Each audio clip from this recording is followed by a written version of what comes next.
আসসালামু আলাইকুম রহমতুল্লাহি ওবরকাতুহু। সম্মানিত দর্শক, অবশ্যই দৃষ্টি মনে হচ্ছে যে বিএনপির পাকা ধানে কেউ হয়তো মই দেওয়ার জন্য প্রবল বেগে এগিয়ে আসছে এবং পাকা ধানে মই দেওয়ার ফলে বিএনপির এই মুহূর্তে যে সম্ভাবনাগুলো রয়েছে সেই সম্ভাবনাগুলো বিএনপির জন্য হিতে বিপরীত হতে পারে। কীভাবে হিতে বিপরীত হতে পারে এই বিষয়গুলো নিয়ে আলোচনা করব, যেন বিএনপি যারা নেতৃবৃন্দ রয়েছেন তাদের যদি শোনার মতো ধৈর্য থাকে, আগ্রহ থাকে, তাহলে হয়তো আমার এই বক্তব্য থেকে তারা একটা ধারণা পেতে পারেন। আর যদি তারা মনে করেন যে একজন ইউটিউবার কি বললেন, তার দলে একটা সময় নির্বাচন করেছে, সেই নমিনেশন নিয়ে তার কথা আমাদের শুনতে হবে, কারণ এরকম নমিনেশন দিলে কত কাক, কত ময়ূর পেখম তুলে নাচতে থাকে। তো সেখানে একজন গোলাম মোল্লা রনি, সে আবার আওয়ামী লীগ থেকে আসছে, কি মানে তাচ্ছিল্য করতে তো আসলে কোনো বক্তব্যর কোনো শেষ নেই। আপনি যদি কাউকে তাচ্ছিল্য করতে চান, যে সকল মানুষ নাফরমান, অবাধ্য, যে সকল মানুষ ধর্মকর্ম বিশ্বাস করে না, তারা তো আল্লাহ রাসূলকে নিয়ে নানা রকম কটূক্তি করে থাকে। কিন্তু আপনি যদি শিক্ষা নিতে চান, তাহলে প্রকৃতির সব কিছু আপনার শিক্ষক। পিঁপড়া আপনার শিক্ষক, মৌমাছি আপনার শিক্ষক, গাছের পাতা, প্রস্ফুটিত পাতা যে আজকেটি ফুটলো, সে আপনার শিক্ষক। যে পাতাটি বড় হলো, শিক্ষক। এবং জীবন সায়াহ্নে এসে গাছ থেকে যে পাতাটি ঝরে পড়ল, সেও আপনার শিক্ষক। কাজেই বিশ্বজুড়ে মানে যে শিক্ষার ব্যবস্থা, সেখানে সবাই আপনার শিক্ষক এবং আপনি সবার ছাত্র। এই যে বোধ, এই বোধ যাদের মধ্যে আছে, বিশেষ করে বড় মানুষ যারা আছে, তারা যাকে বলা হয় জীবনে অনেক বড় কিছু করেন। বড় মানুষরা সবার কথা শুনেন। আর আমাদের মধ্যে কিছু মানুষ আছেন, তারা সবসময় কাজের চেয়ে যাকে বলা হয় এ ধরনের কথাবার্তা বলা, বা মানে নিজের চাইতে অন্যের ঘরে তেল দেওয়া, মানে অন্যের বিষয় নিয়ে কথাবার্তা বলা, এগুলো একটা অভ্যাস। আর এই অভ্যাসের কারণেই গল্প হয়, কবিতা হয়। এই অভ্যাসের কারণেই শিল্প হয়, সাহিত্য হয়, সংস্কৃতি হয়। আদারওয়াইজ আমাদের মতো এরকম বহেমিয়ান, বাউন্ডারি টাইপের মানুষ, যারা কখনো নিজের স্বার্থ নিয়ে চিন্তা ভাবনা না করে অন্যের স্বার্থ নিয়ে, দেশ নিয়ে, জাতি নিয়ে, অন্যর কীভাবে আছে এগুলো নিয়ে যারা সময় কাটায়, এই যে অভ্যাসের কারণেই দেখা গেল যে আমার জীবনের আমি সিংহভাগ সময়, এই যে এখন যেরকম কাজকর্ম করছি, একেবারে শৈশব যখন, তখনও লেখাপড়া বাদ দিয়ে দেখা গেল যে পাশের বাড়ির এক বুড়ি আছে, ভিক্ষা করে সারাদিন, দরিদ্র মানুষ, ঘরের মধ্যে থাকে, অনেক দূর থেকে পানি আনতে হয়। সারাদিন ভিক্ষা করে আসছে, চাল নিয়ে বসে আছে আমাদের গ্রামে, কিন্তু পানি আনার মধ্যে কোনো লোক নাই। গ্রামের মধ্যে যে সকল ভিটা ছিল, আশেপাশে কেউ থাকতো না, সেই বুড়িরা সেখানে গিয়ে থাকতো। তো সেখানে গিয়ে সেই বুড়িকে সাহায্য করে, একটু পানি এনে দেওয়া, উঠে করে দেওয়া, এই কাজগুলো কে করে? আমাদের মতো বাউন্ডারিতে যারা লোক আছে তারা কিন্তু এখনও সেই কাজগুলো করে। তো সেই দিক থেকে এই যে বিএনপিকে নিয়ে এখন কথা বলছি, বিএনপির সঙ্গে আমার এখন কিসের সম্পর্ক? আমি তো সেই একবারই মাত্র ইলেকশন করেছি, কোনোদিন বিএনপির অফিসেও যাইনি। তারপরে বিএনপির কোনো নেতাদের সঙ্গে ওরকম কোনো সম্পর্কও নাই। ওই নির্বাচন করার পরেই মনে হলো যে আমি আর নির্বাচন করব না। 2019 সনে যখন আমি তারেক রহমান সাহেবকে বললাম যে আমি আর নির্বাচন করব না, 19 সনে, তখন তিনি বললেন, তাহলে আপনি আসছিলেন কেন? আমি বললাম যে আমি জানি না, আপনারা ডাকছিলেন তাই এসেছি, আমি তো আসিনি, আপনারা ডেকে এনেছিলেন তাই এসেছি, কিন্তু আমার ভালো লাগছে না, নির্বাচন আর আমি আর করব না। তো এটা আসলে মানে বিটুইন মি, আমার সঙ্গে যারা বিএনপির শীর্ষ নেতৃবৃন্দ রয়েছেন তারা এটা বলতে পারবেন, সাক্ষ্য দিতে পারবেন। কিন্তু সাধারণ যারা জনগণ, তারা চিন্তা করবেন যে ও মাই গড, একটা বিএনপির মতো একটা রাজনৈতিক দলের মনোনয়ন, এটা একটা ছেলের হাতের মোয়া নাকি? রনি সাহেবের মতো একজন মানুষ চাইলেই কি নমিনেশন পেতে পারে? চাইলেই কি সে মানে এটা রিফিউজ করতে পারে? তো এরকম কথাবার্তা তো does not matter. First thing হলো যে বিএনপি ভালো করুক, আওয়ামী লীগ ভালো করুক। এই যেমন আমি এখন আওয়ামী লীগকে নিয়ে মাঝে মধ্যে ইতিবাচক কথাবার্তা বলি, কিন্তু আওয়ামী লীগ আমাকে যে বাস দিয়েছে, যে সর্বনাশ করেছে, কিন্তু তারপর আমি বলছি যে বাংলাদেশে একটা রাজনৈতিক সমতা থাকুক। আওয়ামী লীগের কারোর সঙ্গে আমার কোনো যোগাযোগ নেই, কোনো কথাবার্তা নেই, কিচ্ছু নেই, কোনো পদ পদবি কখনো ছিল না, শুধু একবার ইলেকশন করেছি, কিন্তু আমি চাই যে রাজনীতি ভালো থাকুক। একটা সময় জামাত নিয়ে খুব কথাবার্তা বলতাম, ইতিবাচক কথাবার্তা বলছিলাম আওয়ামী লীগ জামানাতে, যখন জামাতের নাম কেউ নিত না, এবং জামাতের কারোর সঙ্গে আমার কোনো সম্পর্ক কখনো ছিল না। একবার জামাত খুশি হয়ে বোধহয় একটা জায়নামাজ ঠাইমাজ পাঠানোর চেষ্টা করলো, সেমাই ঠেমাই দেওয়ার চেষ্টা করলো ঈদ উপলক্ষে। আমি এর কাছে ফোন করলাম, বললাম যে না, আমি এমনি আপনাদের পক্ষে কথাবার্তা বলি, কিন্তু আমাকে সেমাই দিলে, জায়নামাজ দিলে আমার এই সম্মানটা থাকবে না, আমি এটা করব না। এই ধরনের মানুষ। তো সেই অর্থে আমার কাছে যেটা মনে হচ্ছে যে এই মুহূর্তে সারা বাংলাদেশে যে বিএনপির জোয়ার, এবং প্রথম আলোর মতিউর রহমান থেকে শুরু করে মাহফুজ আনাম, বুদ্ধিজীবীরা যারা সারা জীবন বিএনপিকে বাস দিয়েছে, যারা সারা জীবন তারেক রহমান সাহেবকে ভিলেন বানিয়ে ছেড়েছে, সেই সমস্ত মানুষ যখন এখন বলছে যে তারেক রহমান সাহেব প্রধানমন্ত্রী হবেন এবং আগামীতে তারেক রহমান সাহেবের কাছে তাদের কি দাবি দেওয়া ভবিষ্যৎ প্রধানমন্ত্রীর কাছে, এই কথাগুলো যখন তারা অকপটে বলছেন, তখনই আমি এর মধ্যে অশনির সংকেত দেখতে পাচ্ছি, ভীষণ রকম অশনির সংকেত দেখতে পাচ্ছি। আপনার কেউ যদি কাউকে চাটে, সেটা ভালো লাগার কথা। যে কোনো প্রাণী আপনাকে যদি ধরেন একটা বাজে প্রাণীও চাটে, পিঠ চাটে, একটা সময় আপনার একটু ঘিন ঘিন লাগবে, কিন্তু পিছন দিক থেকে যদি আপনি না তাকান, আপনি কিন্তু এক ধরনের পুলক অনুভব করবেন। সেটা ছাগলও যদি আপনাকে চাটে, ভালো লাগবে। কিন্তু যদি আপনাকে একটা বাঘে চাটে, আপনারা হয়তো জানেন না যে বাঘের জিহ্বা, হয়তো অনেকে জানেন, বাঘের জিহ্বা এতটা ধারালো যে কোনো একটা ওয়াল, মানে কনক্রিট ওয়ালে যদি বাঘ চাটা দেয়, সে কনক্রিট পর্যন্ত উঠে যায়, এত ধারালো। তদ্রূপ একজন জ্ঞানী, একজন গুণী, একজন কুটিল স্বভাবের মানুষ, সে যদি হঠাৎ করে এসে আপনার প্রশংসা শুরু করে, যে কিনা আজীবন আপনাকে সমালোচনা করেছে এবং আপনাকে ঘৃণা করে, আপনাকে ঈর্ষা করে, আপনার পতন কামনা করে, তো সে যে কোনো বিপদের সময় হোক না কেন, যে অবস্থায় হোক, আপনাকে এসে যদি সেই লোকটি প্রশংসা করে, তাহলে ওই প্রশংসার মধ্যে আপনি হজরত আজরাইল আলাইহিস ইসলামের আগমন বার্তা আপনি লিখে রাখতে পারেন। এটা হলো বাস্তবতা। অসংখ্য উদাহরণ রয়েছে। তো সেক্ষেত্রে এই মুহূর্তে তারেক রহমান সাহেবের যারা প্রশংসা করছেন, বিএনপির যারা প্রশংসা করছেন, এর মধ্যে আমি প্রথমত বিএনপির যাকে বলা হয় বিপদ, অশ্লীল সংকেত দেখতে পাচ্ছি। শেখ হাসিনার আশেপাশে অনেক বড় বড় মানুষ, যেমন ডক্টর মুশিবুর রহমান এনবিআরের যে চেয়ারম্যান ছিলেন, তারপরে ডক্টর এস.টি. ইমাম, ডক্টর গহর রিজভীর মতো মেধাবী মানুষগুলো তাকে স্যার ডাকতেন, মাথা নুয়ে থাকতেন, কথায় কথায় তেল মারতেন। ফলে মানে শেখ হাসিনার কাছে মনে হতো যে এত বড় বড় মানুষ আমাকে এইভাবে সম্মান করে, আর ছাত্রলীগ যুবলীগের একটা সাধারণ কর্মী এসে আমাকে আপা আপা ডাকে, বিভিন্ন রকম মুখে যা আসে তাই বলে, এটা কী ধরনের কথা। ফলে তিনি একটা সময় গণভবনের দরজা তার নেতাকর্মীদের জন্য বন্ধ করে দিয়েছিলেন। এবং আপনারা এখন যেমন তারেক রহমান সাহেবের বিড়াল নিয়ে খুব আলোচনা হচ্ছে, বিড়ালের নাম কি, জিবু, এবং এটা নিয়ে খুব ট্রল হচ্ছে। কি ট্রল হচ্ছে?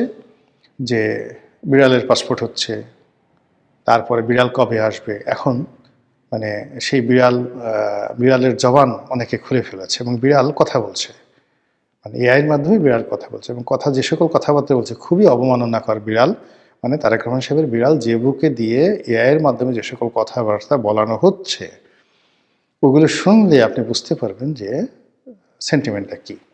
আমি নিজেও দেখেছি যে মানে আমাদের যে এই যে আবেগ, আমি একটা ভিডিও করি, যখন এই মুহূর্তে তারেক রহমান সাহেবকে নিয়ে একটা ভিডিও করি, তো সেটার কিন্তু এই নামটা বা থাম্বনেইলে যখন তারেক রহমান সাহেব থাকেন বা তার একটা প্রশংসা করার চেষ্টা করি, এটা কিন্তু পাবলিক খাচ্ছে না, এই মুহূর্তে খাচ্ছে না। ফলে ভোটের মাঠে কী হবে? অথচ ঠিক ৩-৪ মাস আগেও কিন্তু তারেক রহমান সাহেবের যে কোনো একটা প্রসঙ্গ আসলে, বিএনপির একটা প্রসঙ্গ আসলে, মানুষ সেটাকে গ্রহণ করতো, জাস্ট বিফোর 3 মান্থস। আমার ভিডিওগুলো দেখেন। কিন্তু এখন মানে নানা কারণে বিএনপি, তারেক রহমান সাহেব, জিয়া পরিবার, এদের সম্পর্কে মানুষের আগ্রহটা কোন পর্যায়ে আছে, যারা এই কন্টেন্ট তৈরি করি আমরা এটা হাড়ে হাড়ে টের পাই। কারণ আমাদের সঙ্গে আপনাদের যে ইন্টারাকশনটা, এটা একেবারে ডাইরেক্ট।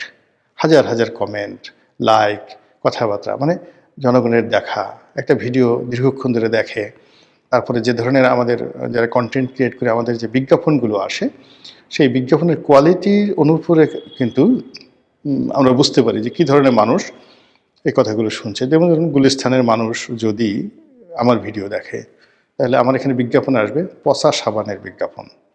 কিন্তু আমার যদি আমেরিকার শিক্ষিত সম্প্রদায় দেখেন, ঢাকা বিশ্ববিদ্যালয়ের টিচাররা দেখেন, তো সেখানে দেখা গেল যে সৌদি গভর্নমেন্টের বিজ্ঞাপন চলে আসবে। তো সেক্ষেত্রে কি হলো যে আমরা যারা এই কন্টেন্ট, আজকে যেমন আমি 5-6 বছর যাবত কন্টেন্ট করি, এই বিষয়গুলো পুরোটা আমি জানি। ফলে এখানে জনগণের মত কোন দিকে যাচ্ছে, জনগণ কোনটা পছন্দ করছে, সেটা কিন্তু আমরা বুঝতে পারি, রিড করতে পারি। এবং সেই দিক থেকে তারেক রহমান সাহেব এবং বিএনপির জন্য এই সময়টি তারা মনে করছে ভালো, কিন্তু আমরা যারা বাইরে থেকে দেখছি আমাদের কাছে মনে হচ্ছে সব কিছু এলোমেলো হয়ে গেছে। যেমন ধরুন, এখন সেই তারেক রহমান সাহেব আসলেন, বিরাট সংবর্ধনা হচ্ছে আগামীকাল 25 তারিখে। তো এখানে দলে দলে লোক গ্রাম থেকে চলে এসছে। এটা দেখে আপনি মানে বিএনপি যারা লোকজন রয়েছেন তারা খুব খুশি যে আমাদের নেতা আসছেন, দীর্ঘদিন গ্রাম থেকে, প্রত্যন্ত অঞ্চল থেকে চলে আসছে। মূল ব্যাপারটা হলো, আপনার অবাক হয়ে যাবেন, আমাদের বাড়ির পাশে আটরশি পীর সাহেবের বাড়ি। তো বছরে যাকে বলা হয় ওনার একটা ওরস মোবারক হয়, ছোটোকাল থেকে আমরা দেখে আসছি। মানে 1 কোটি লোক সেই ওরসে যায়, 1 কোটি। আবার বলছি, আটরশি হুজুরের বাড়িতে 3 দিন বা 4 দিন বসে যে বাৎসরিক উরস হয়, 1 কোটি লোক সেখানে উপস্থিত হয়।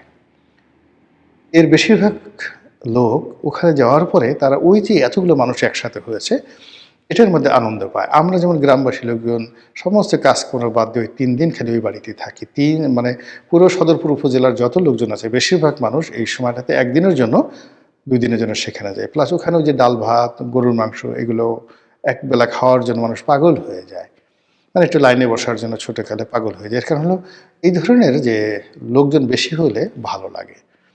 এই যে বড় একটা মাহফিল হয়, বড় একটা যাত্রা গান হয়, বড় একটা সভা সমাবেশ হয়, এর 80% লোক, 80% লোক সেখানে যায় আউট অফ কিউরিসিটি, কৌতূহলবশত।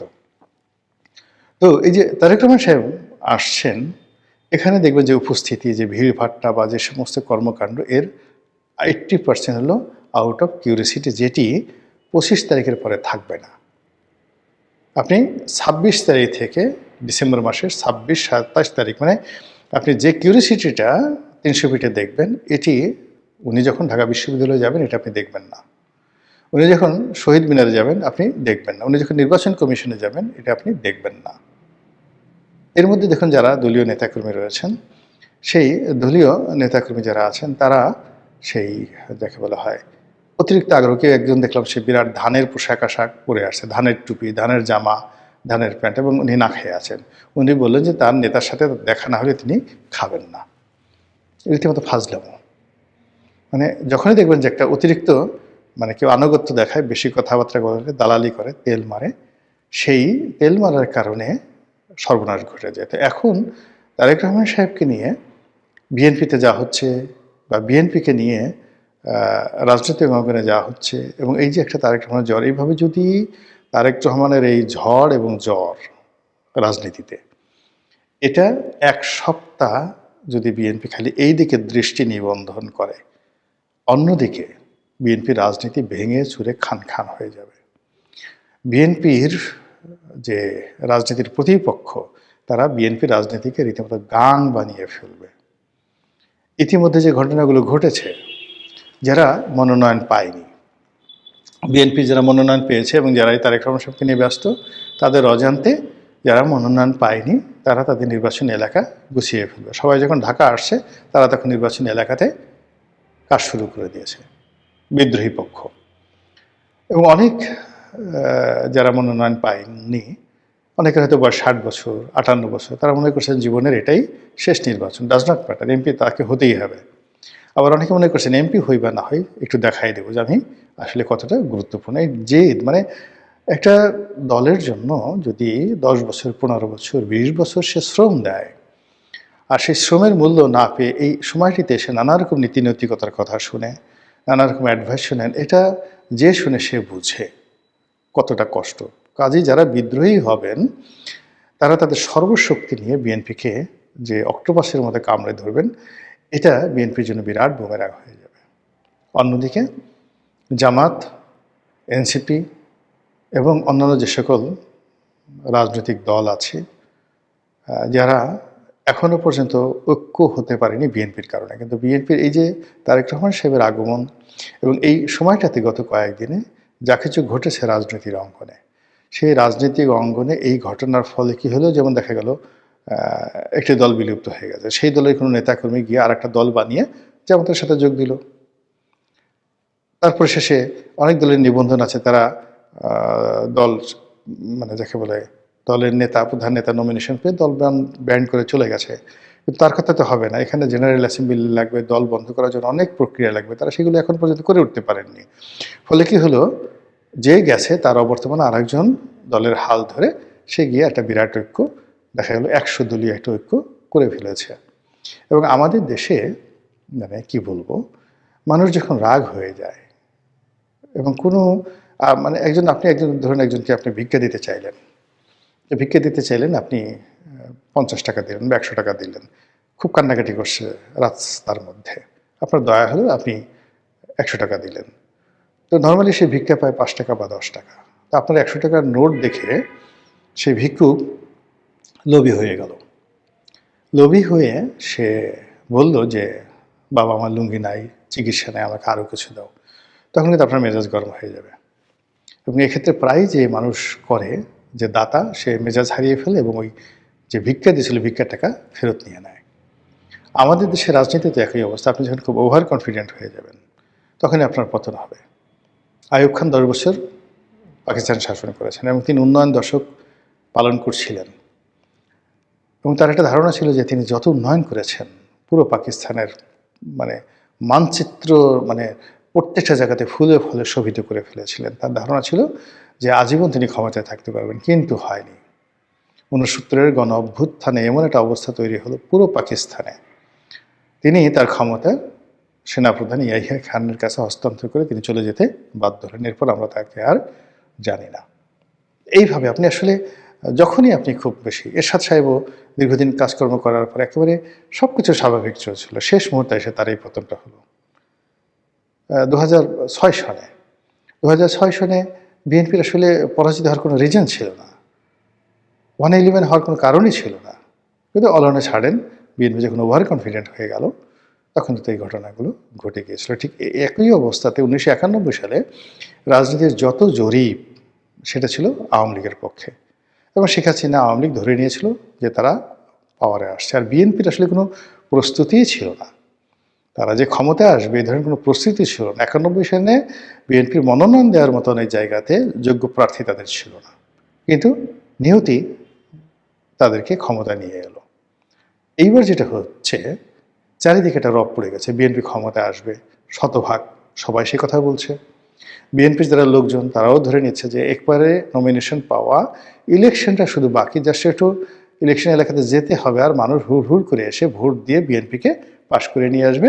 আর তারেক রহমান সাহেব তো জাস্ট প্রধানমন্ত্রী, এটা সময়ের ব্যাপার, উনি শুধু চেয়ারটাতে বসাটা হলো তার ইচ্ছার উপর নির্ভর করবে, তিনি আজ বসবেন না কাল বলবেন সেরকম।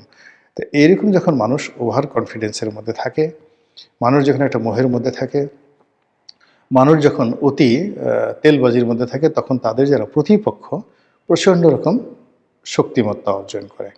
ফলে এই সময়টাতে বিএনপি যাদেরকে কেয়ার করছে না, কাউন্টই করছে না, বা যাদের কাউন্ট করা তো দূরের কথা প্রয়োজনও মনে করছে না, এমন সব মানে প্রাচীরের গাত্রে এক নামগোত্রহীন ফুটেছিল ছোট ফুল অতিশয় দিন, ধিক ধিক করে তারে কাননের সবাই, বিখ্যাত একটা কবিতা। মানে বিএনপির এরকম অনেক ছোট ছোট ফুল, মানে যার কোনো রকম গুরুত্ব আছে বলে বিএনপির লোক মনে করে না, সেই এক একটা ফুলের কারণে বিএনপির সর্বনাশ হয়ে যেতে পারে এই নির্বাচনের এই সময়টিতে। এবং প্রকৃতির একটা ব্যাপার হলো, আপনি যখন কোনো একটা ব্যাপারে খুব বেশি কনফিডেন্স দেখাবেন, সেখানেই আপনার পতনটা হবে। ইসলামে যে জিনিসটা আছে যে তুমি আল্লাহর কাছে চাও বিনয় সহকারে, ভয় এবং লজ্জা নিয়ে, এবং যাকে বলা হয় তোমার বিশ্বাসও থাকবে, বিশ্বাস এবং ভয়, মানে খাউফ এবং রিজ্জা। খাউফ এবং রিজ্জা এই দুটো, মানে আমি একটা লেখা লিখেছিলাম, এটা নিয়ে আমি তখন পড়তে হয়েছিল যে দিলওয়ার হোসেন সাঈদীর ইমতিহান, খাউফ এবং রিজ্জা। তো এই খাউফ এবং রিজ্জা এই দুটো জিনিসের সমন্বয় যখন মানুষ করতে না পারে, তখন একেবারে আপনার সামনে যখন একটা খাবার আসবে আপনি মুখে দিবেন, ঠিক সেই জিনিসটা আপনার সামনে থেকে চলে যায়। আর এর কারণেই পাকা ধানে মই দেওয়ার প্রসঙ্গটি আসছে, মানে একেবারে রেডি হয়ে আছে, ফসল তুলবেন আর খাবেন, ঠিক এই সম্ভাবনাটাও শেষ মুহূর্তে নষ্ট হয়ে যায়।